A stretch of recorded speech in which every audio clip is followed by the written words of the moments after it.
Welcome to Camnet TV Main News. I am Precious Mzea Sakaleji. The headlines.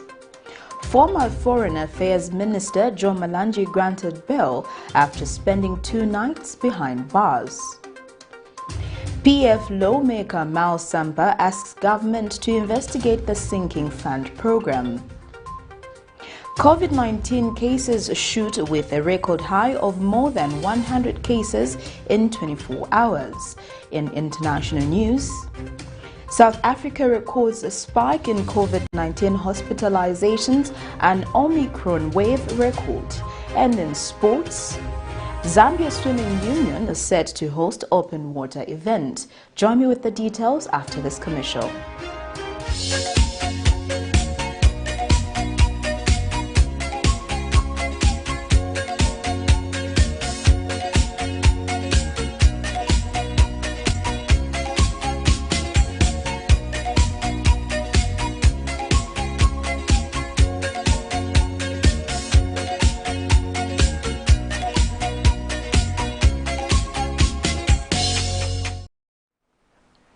And now the main news in detail.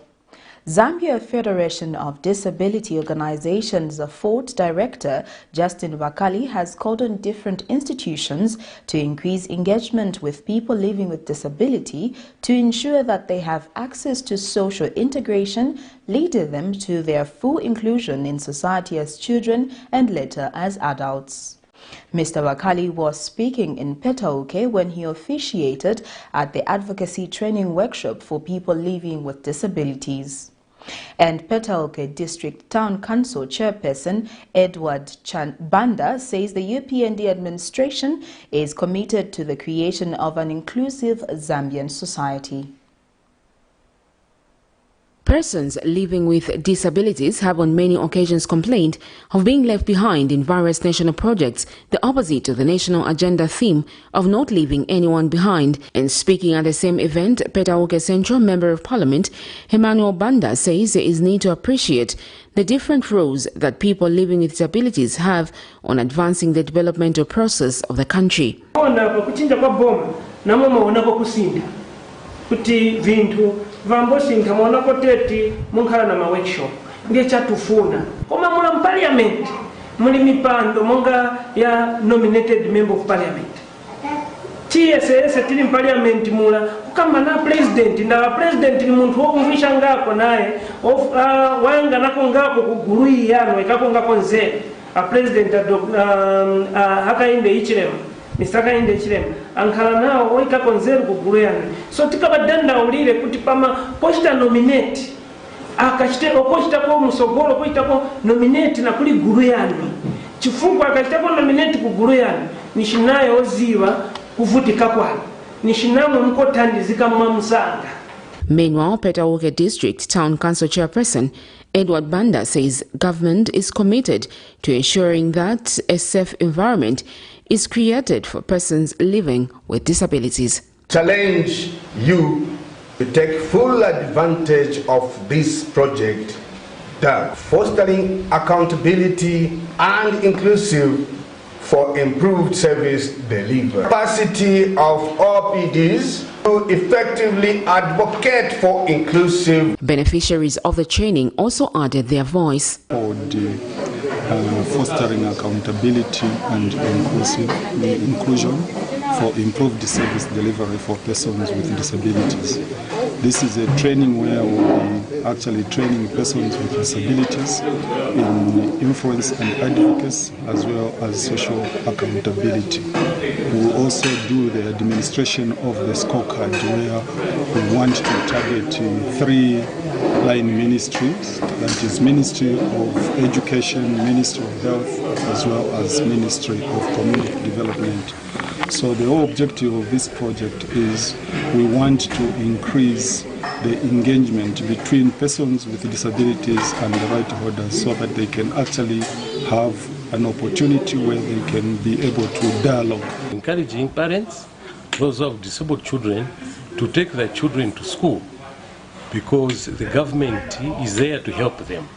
Even sending them to higher institution of learning like colleges, that 10% is also reserved for them.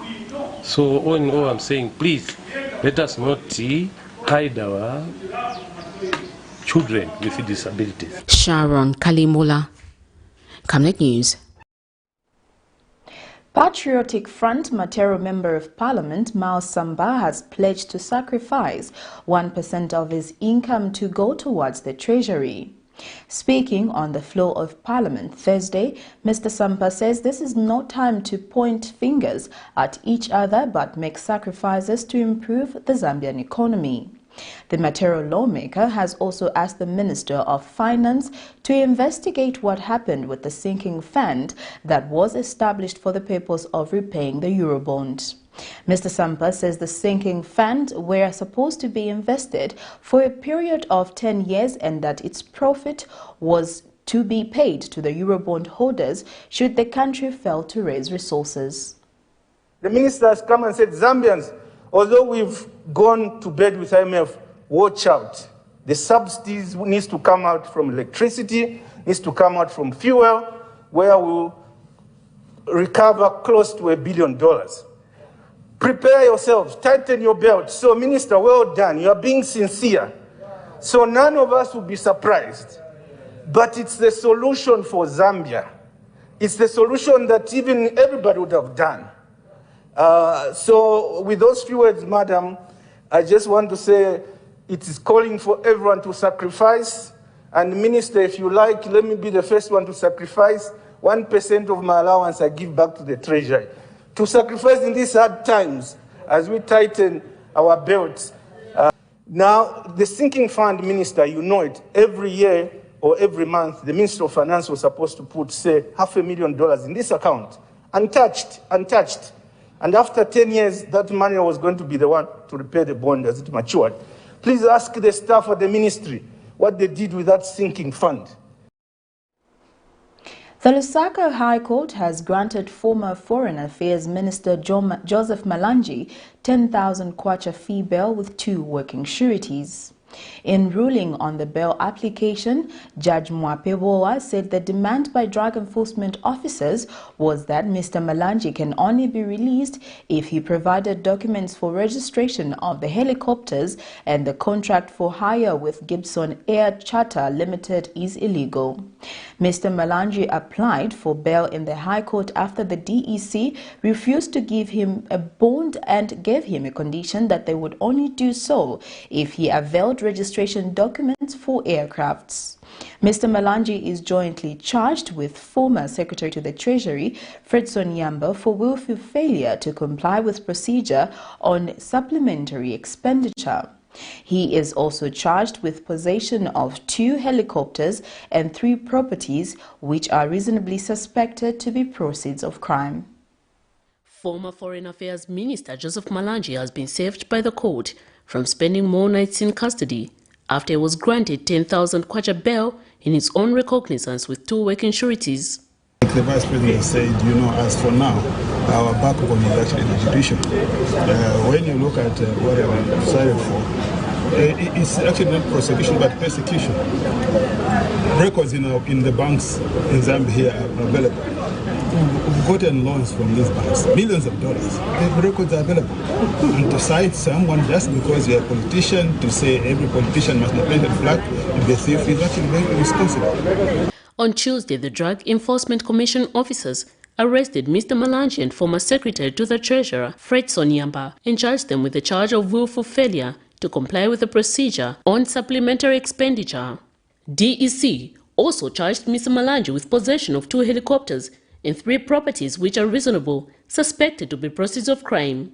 Mr. Malanji, who spent 2 days in police cells, had applied for bail in the High Court after the Drug Enforcement Commission refused to bond him and gave him a condition that they would only do so if he availed registration documents for the aircraft.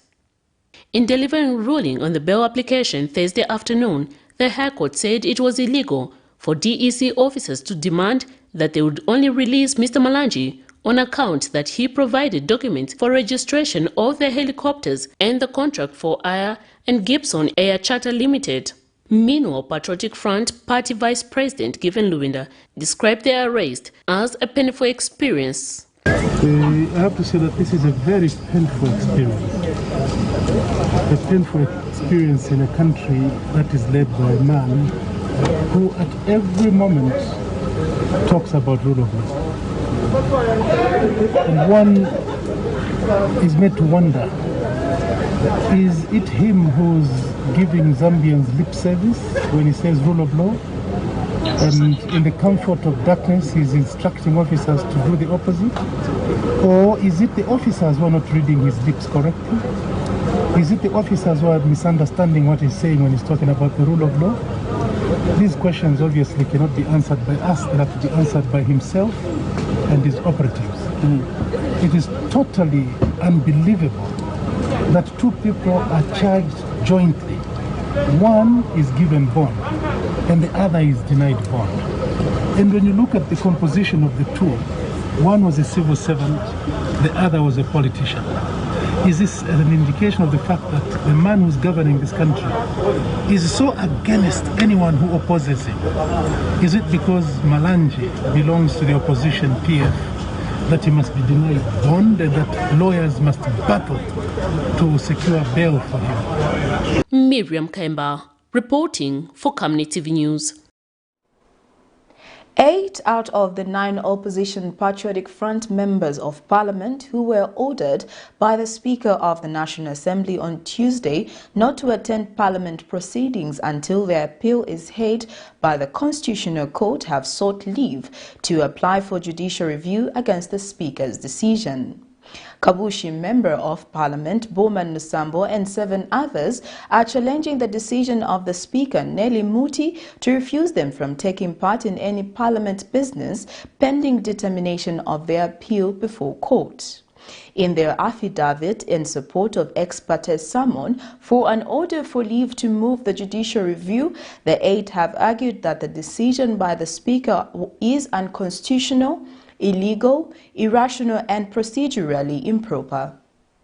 8 among the 9 opposition Patriotic Front members of Parliament who were Tuesday afternoon ordered by the Speaker of the National Assembly, Nelly Muti, to stay away from Parliament proceedings following the nullification of their elections by the High Court, have decided to run to the court seeking remedy that the court protects them and reverse the decision made by the Speaker. On Tuesday, the Speaker expelled the 9 Patriotic Front MPs whose elections were nullified soon after a point of order raised by Solwezi East MP Alex Katekwe, who asked whether Kabushi MP was in order to be in Parliament when his seat was nullified. It is my considered view that Mr. B.C. Lusambo MP is out of order to remain in the House after the nullification of his election by the High Court.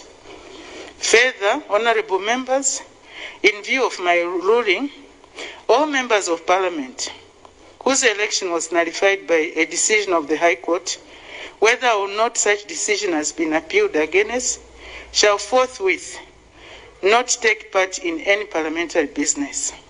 Only those who will be successful in their appeals in the Constitutional Court will be allowed back in the House and take part in Parliament business. I thank you.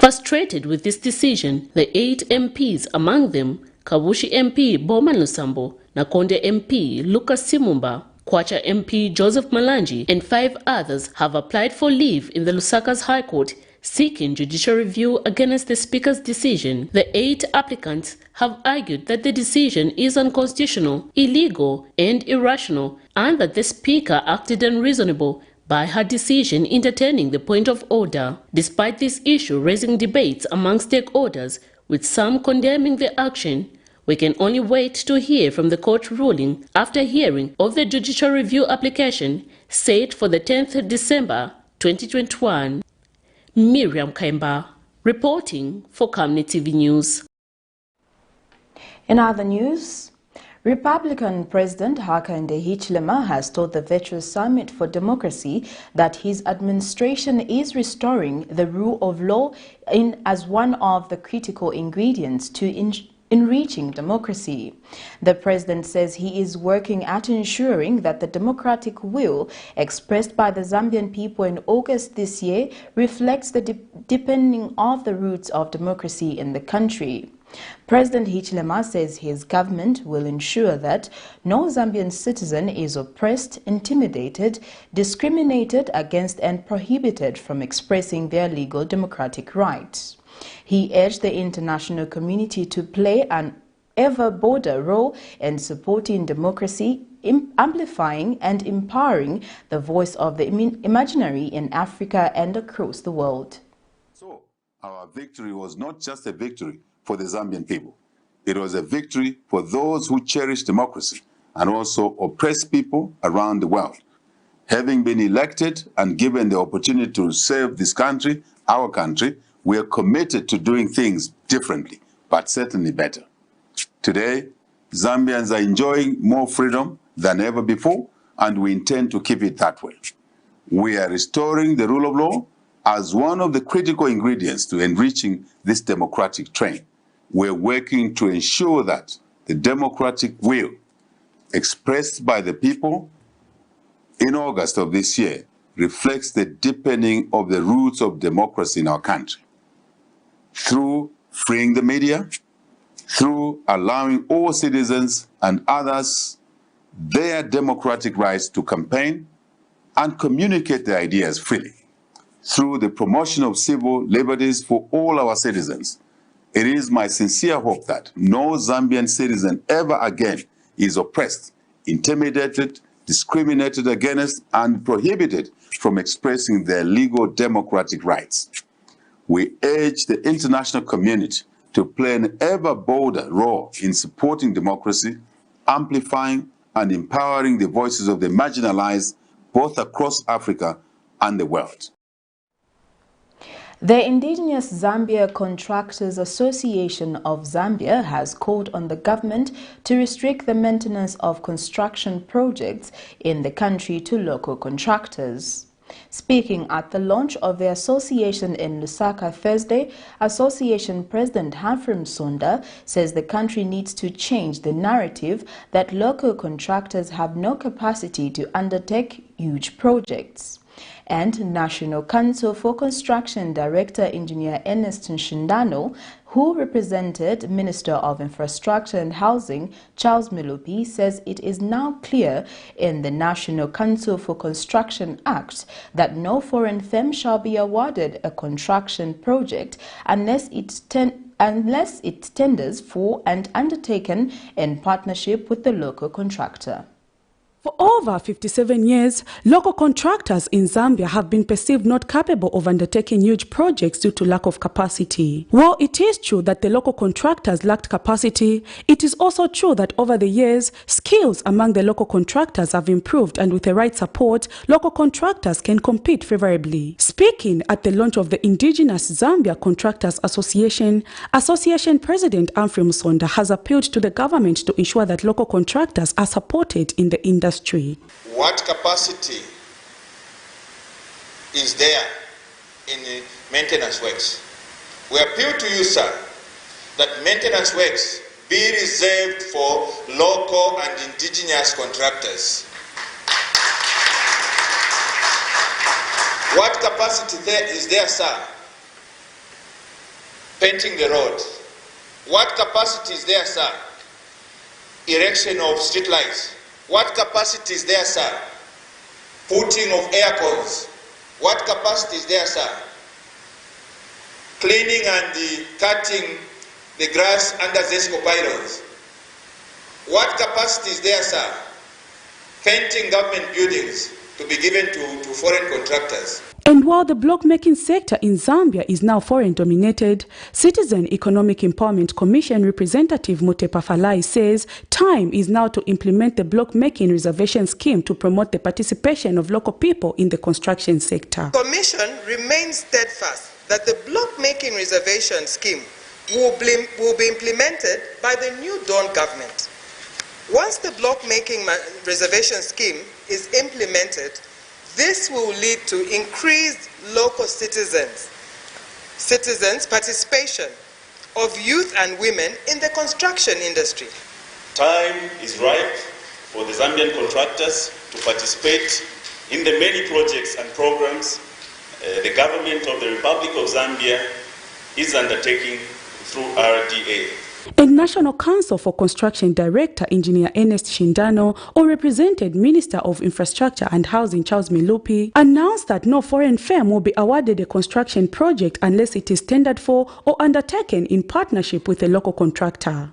For example, now it's clear in the National Council for Construction Act, which is the governing law concerning the construction industry, that no foreign firm shall be awarded a construction project unless the project is tendered for and undertaken in partnership with the local contractors. And while skills have improved for the local contractors, resources, on the other hand, still remains a challenge, hence the need for financial institutions to play a role in supporting the local contractors to see them grow. Prudence Chota, reporting for Camnet TV News. Science and Technology Minister Felix Mtati says his ministry has placed much significance in responding to effects of climate change, which remains a global challenge.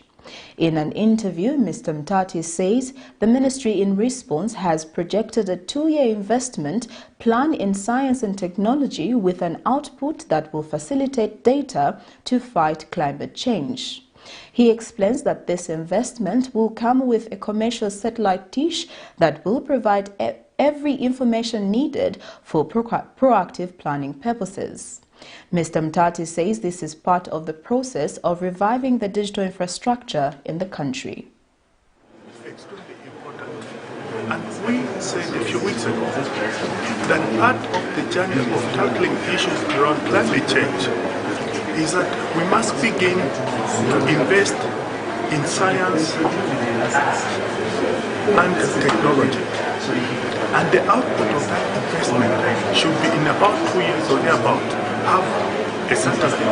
That will be a tool that will be used for climate change, information, data. You'll be able to know that in Kanyama you are congested and what are the issues that you need to do with in Kanyama.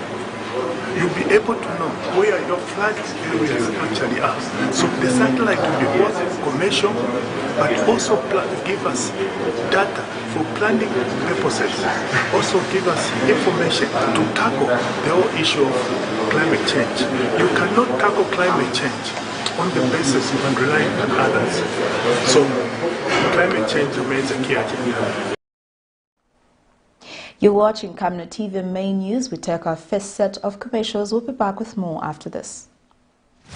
This is the Rusitu Irrigation Project. It's a government project funded by the World Bank through IDSP.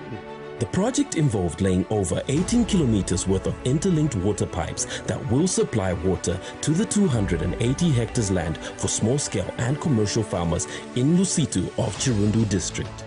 We worked on 35 kilometers of the road network and also constructed 159 concrete water hydrants of different sizes in all 3 tiers.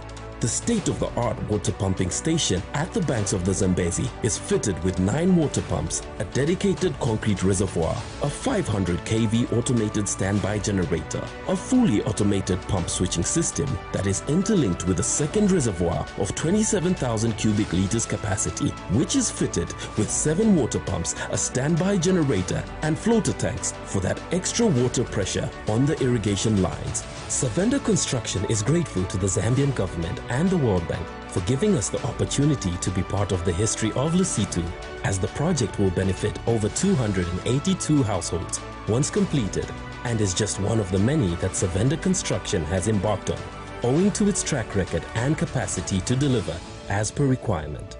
Savenda, save nations, develop Africa. Skin is the biggest muscle in your body. That's why we make sure that Oracle is #1 when it comes to taking care of your precious skin. Oracle Pure Petroleum Jelly and Glycerin soothes, moisturizes and keeps your skin perfect. Oracle Pure Petroleum products for that perfect skin.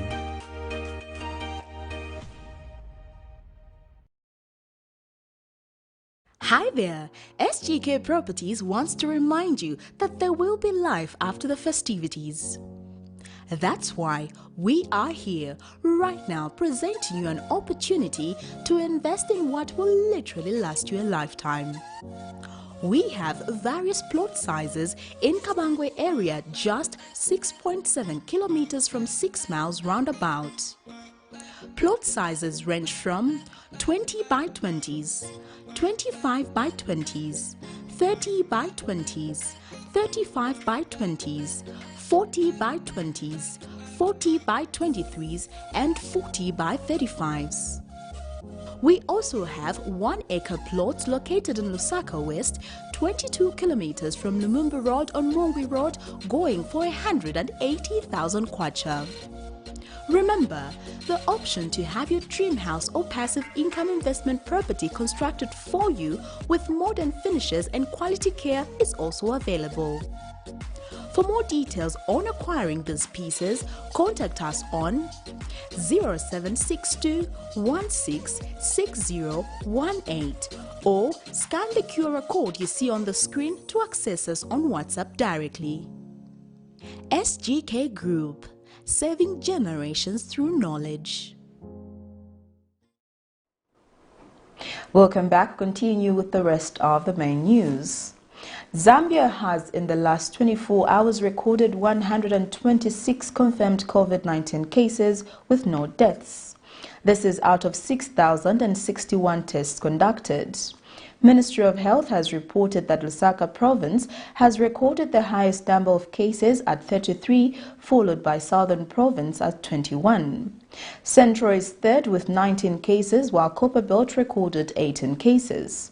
The new recorded cases of COVID-19 brings the cumulative number of confirmed cases in the country to date to 210,562. Meanwhile, the total death toll stands at 3,668. Western Province Air Power Ladies Club says it will continue working with government in uplifting the health standards of children admitted at Lewanika General Hospital. Speaking when she donated assorted items such as sugar and other cosmetics to the health facility, Provincial Air Defense Center Secretary Caroline Kapata says their aim is to help the disadvantaged in society. Meanwhile, Lewanika General Hospital Children's Ward Nurse in charge, Monde Nawa, says that demonstration by Air Power Ladies will go a long way in assisting some health needs by most vulnerable patients. Air Power Ladies Club Mongo branch is still in its infancy. It came into existence in the year 2020. This donation is the maiden donation here in Mongo. We will endeavor to do more fundraising ventures in order for us to continue giving to the needs in our community. It gives us pleasure as Air Power Ladies Club Mongo to stand before you and extend our hands of kindness through the donation we are giving out to the patients of the children's ward at Lewanika General Hospital. We would want to express our gratitude for your kind donation.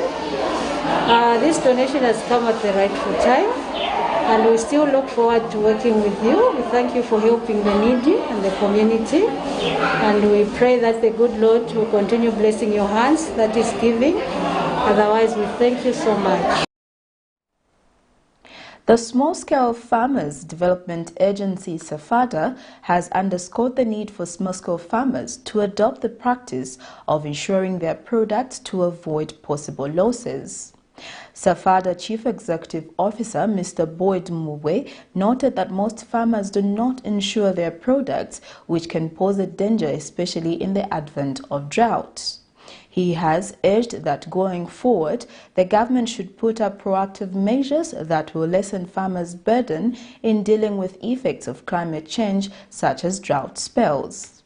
Mr. Mowe has, however, commended the government for the formation of the Comprehensive Agriculture Support Program, saying it's a good intervention.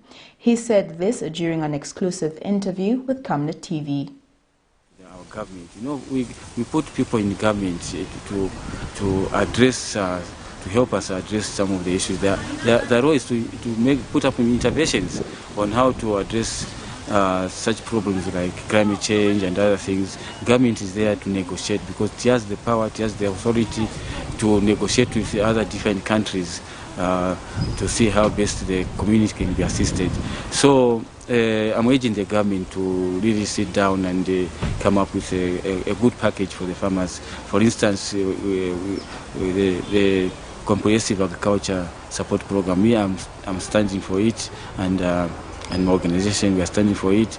It's a good program, but it's a good approach. It will help really the farmers to go through their farming, even when there is drought or flood, they will be able to venture into farming. Yeah. Then some women dealing in recycling disposable plastic waste in Bauleni compound have called on government to clear the garbage in the area they operate from, as it poses health hazards. In an interview with Camnet News, they say it has become difficult just to get some fresh air, as they are subjected to inhaling bad air that is not good for human consumption. They have disclosed that despite coming up with the initiative of recycling plastic waste, they face several challenges, among them the lack of proper equipment to use, such as protective gloves.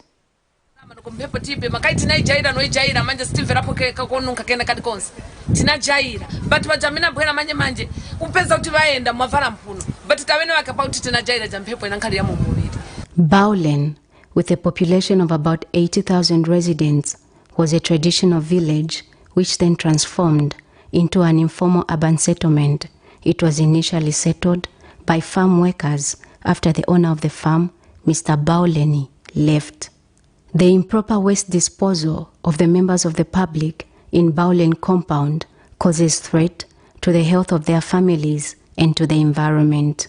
Could be residents are not aware of the effects that they may face now and in the near future if they do not learn how to become responsible on their own trash. 2 women entrepreneurs dealing in recycling disposable plastic waste in Bauleni have called on government to clear the garbage in the area they operate from, as it poses health hazards. So tinkara so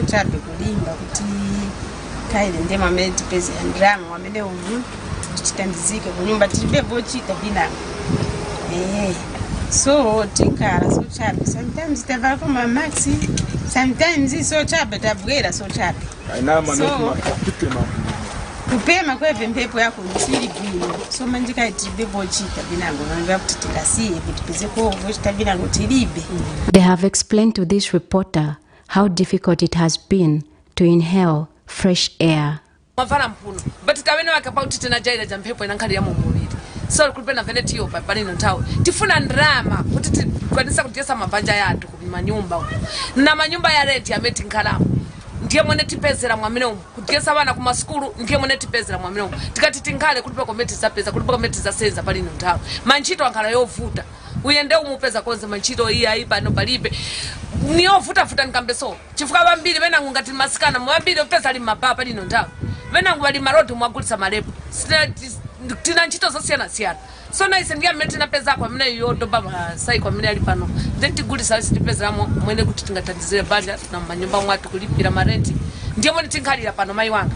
There is no one cause but some contributing causes to the accumulation of disposable waste in Baulen, such as the ignorance on how to handle waste from the members of the public. Design that funati biremo mutemanya kai muja ma plastic ma zakava mine mumankala vampiri matufi madaipa sofunika kuvala kwa magrafu yakuti odoba paja votichingiza kuti doba sikuzazisalira ku stage kumanja. Blessings Chakwila, Camnet News, Lusaka. We'll take our second break. Coming next is international and sports news. Team, the trajectory of the business looks very positive, and it looks like we'll be able to launch the ministry. There's so much data. Mom? Yes, baby? It says here, global warming and climate change is caused by the pollution from careless activities of human beings. Wow! Son, do you know I can turn my phone into a TV remote? How's that possible? It's so easy. Check this out. Be smart, be fast with mega data from Zamtel. Get your 15 GB mobile data for only 100 kwacha, 30 GB mobile data for only 200 kwacha, and your 70 GB LTE data bundle with free Netflix, YouTube, Facebook, and WhatsApp. Visit our Facebook page, website, or service centers countrywide for more information. Zamtel, your digital lifestyle partner. This is the Rusitu irrigation project. It's a government project funded by the World Bank through IDSP. The project involved laying over 18 kilometers worth of interlinked water pipes that will supply water to the 280 hectares land for small-scale and commercial farmers in Lusitu of Chirundu district. We worked on 35 kilometers of the road network and also constructed 159 concrete water hydrants of different sizes in all 3 tiers. The state-of-the-art water pumping station at the banks of the Zambezi is fitted with 9 water pumps, a dedicated concrete reservoir, a 500 kV automated standby generator, a fully automated pump switching system that is interlinked with a second reservoir of 27,000 cubic liters capacity, which is fitted with 7 water pumps, a standby generator, and floater tanks for that extra water pressure on the irrigation lines. Savenda Construction is grateful to the Zambian government and the World Bank for giving us the opportunity to be part of the history of Lusitu, as the project will benefit over 282 households once completed, and is just one of the many that Savenda Construction has embarked on, owing to its track record and capacity to deliver as per requirement. Savenda, save nations, develop Africa.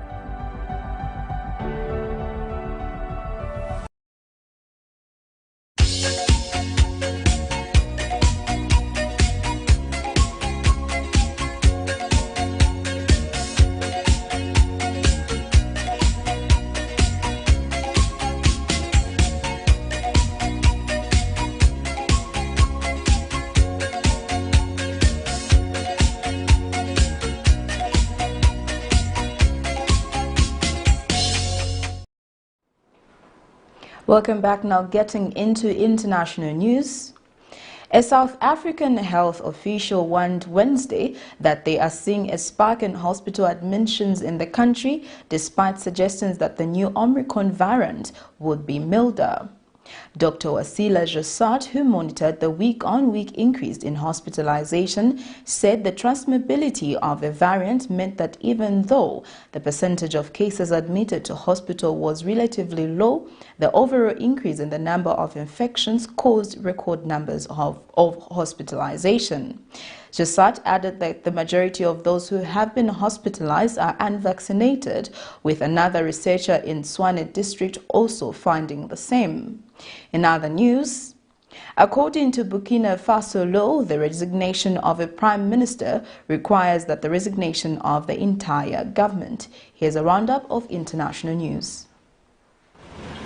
A South African health official has warned that they are seeing a spike in hospital admissions in the country, despite suggestions that the new Omicron variant could be milder. Dr. Wasila Jasat, who monitors the week-on-week increases in hospitalization, on Wednesday said the transmissibility of the variant caused record numbers of hospitalizations.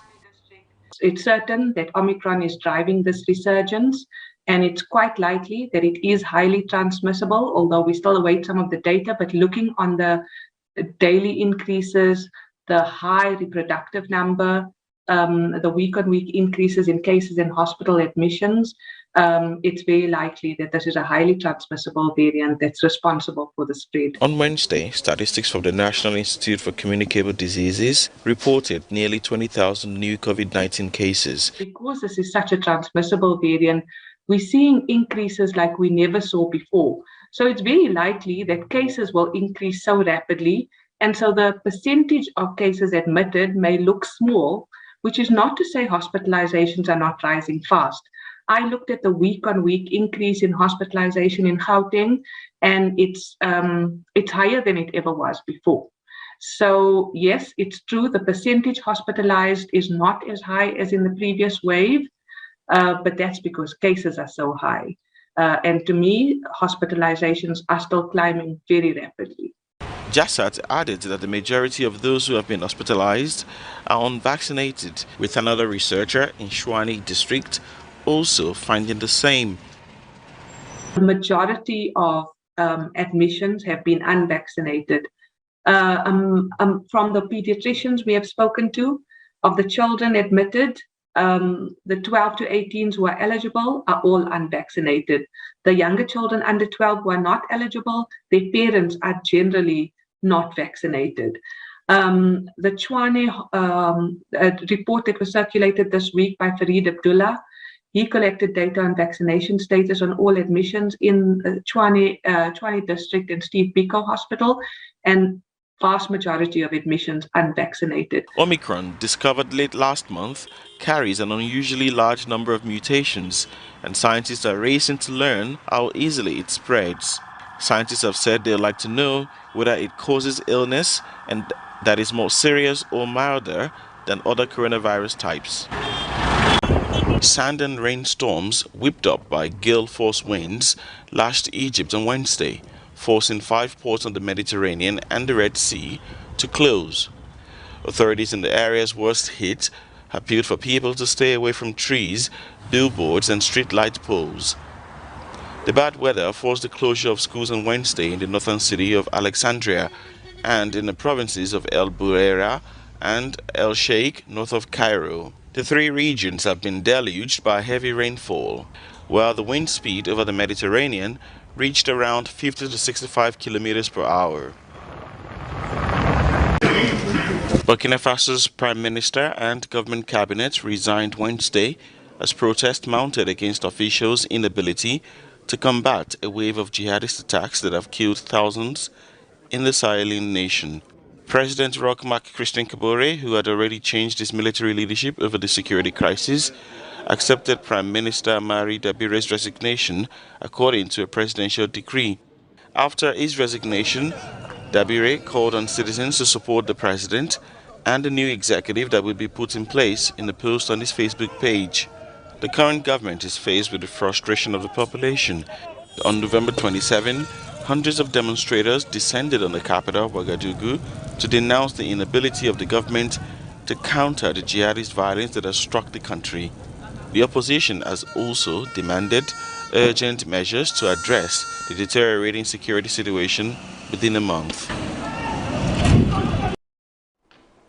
We now get into our sports item.